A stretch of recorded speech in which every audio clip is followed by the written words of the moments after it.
Radio. Raheem here with Amir Khan, surprising us all here stateside in Los Angeles, man. I was shocked. I'm so glad you're here because I was shocked. I got this across my my phone and said Eddie Hearn and Amir Khan in the same sentence in the same promotion. You have to talk to me about how this thing came about. Normally, me and Eddie are always saying words to each other back and forth. Not the best words about each other, but look, guess what? We've just done a deal together now, and we're working together. Sometimes you have to put that. You have to put that all that behind you. You know, all the grief and all that. You know, we want to keep it peaceful. I mean, this is a sport. End of the day, if we want the best fights, we all have to work together. And I think this is what we decided, me and Eddie, to work together, because we know Eddie can get me the best fights and the biggest fights I want in boxing.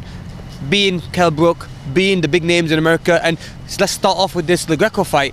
He's already got me in Liverpool, fighting in front of my home fans.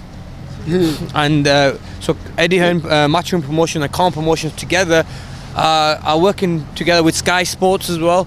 Well, we know that the Brook fight is something that the fans have been waiting for years and years and years. It feels like the British version of Pacquiao Mayweather. Yeah.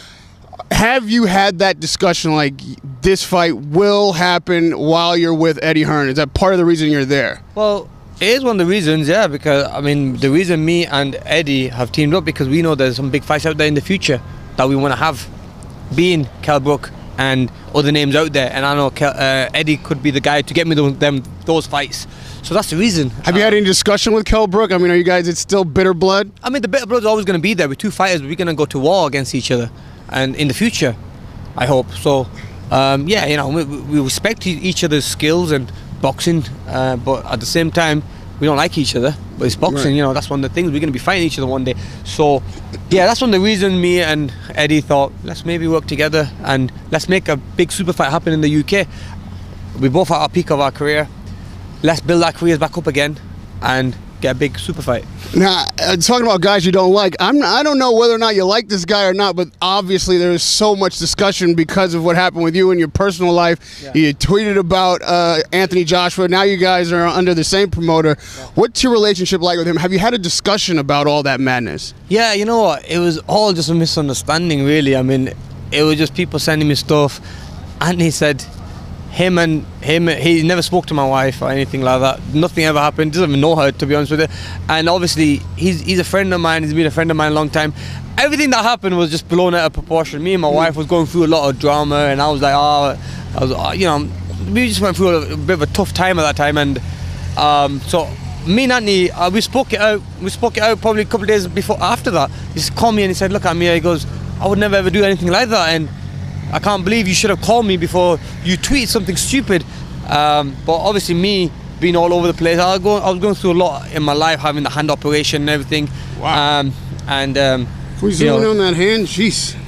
Yeah, having the hand operation. 100% healed. 100%. It's harder than, it's better and stronger than it's ever been. It's a bionic hand now. It's a bionic, exactly. It's got a lot more power in it now. But look, all that stuff, I just wanna watch your step. All that happened between us. There's no hard feelings between me and Joshua. All that was just all rubbish, really. I mean, I feel stupid tweeting something like that now because I didn't believe it, but obviously with what was going on, I thought, you know what, whatever it is. But look, you kind of learn. I was a bit silly then, but look, we moved forward from there. Since then, we met, we shook hands, things are normal. Yeah. Lastly, the 147-pound division, let her get in front real quick. Go ahead, sweep around. The 147-pound division has become, I guess it always has been, really impacted with talent. But now you've got Errol Spence seeming to be at the top by most people's standards. Yeah. But there's Keith Thurman's there. Crawford's coming. Yeah. Where do you see yourself placed in that division? Look, it's people. I'm not gonna say this. I'm not gonna say where I belong in that division. In the 147 division, I'm not gonna say it. I'm just gonna let this next fight show where I belong in boxing. There's no point me saying I belong there, I belong here. I'm the best. I'm not the best. In time, you guys will see yourself. I'm 31. I'm at the peak of my career now, and I've done it many times before. You know, I've had losses, come back. I mean, people are gonna always put me down and say, Amir, ain't good, he ain't got a chin, or he can't fight. But I mean, if you look at the last fight, I mean, even though I got knocked out by someone like Canelo, who's a lot bigger and stronger than me, he was a great fighter. I mean, he would have knocked out any welterweight with a shot like that. Also, I mean, I was doing so well giving him a boxing lesson before that. I mean, not boxing lesson, but I was doing so well winning on the scorecards, in my opinion. I was boxing well, but look, it is one of them things. You get caught with a shot, and obviously, from a bigger guy, you're gonna get hurt. So I'm not gonna say where I should belong, where I belong in the welterweight division. I'm gonna let you guys tell me where I should belong, where I should be after this next fight. I want to have 1 or 2 pick-up fights and warm-up fights, and then I want to step straight back in the world title scene. That's where I belong.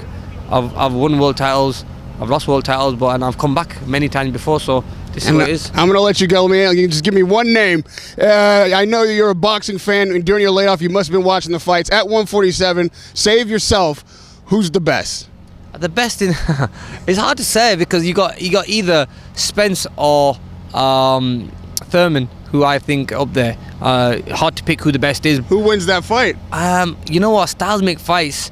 I think Thurman beats him, but then I'd love to fight Thurman myself, because I think Thurman, with the style he's got, would be an ideal fight for me. And also a fight with someone like Spence, because Spence is southpaw. I have a 100% record against any southpaw. No southpaw's ever beaten me. So I mean, look, there's some big names out there, but like I said, I'm not calling anyone out just yet. I'm just gonna let this next fight happen, and then take it slowly and just chill out and take it from there. Really, they're all great champions. When it's my time, when it's the right time, we take them fights. Radio Raheem with Amir, King Khan, right here in my backyard, finally, once again. We're back together. We're back. Good to see you, brother. I'll see you on your side of the pond in just a couple of weeks. I'm coming out for Dylan and Joshua. We'll see you there, Radio Raheem, King Khan.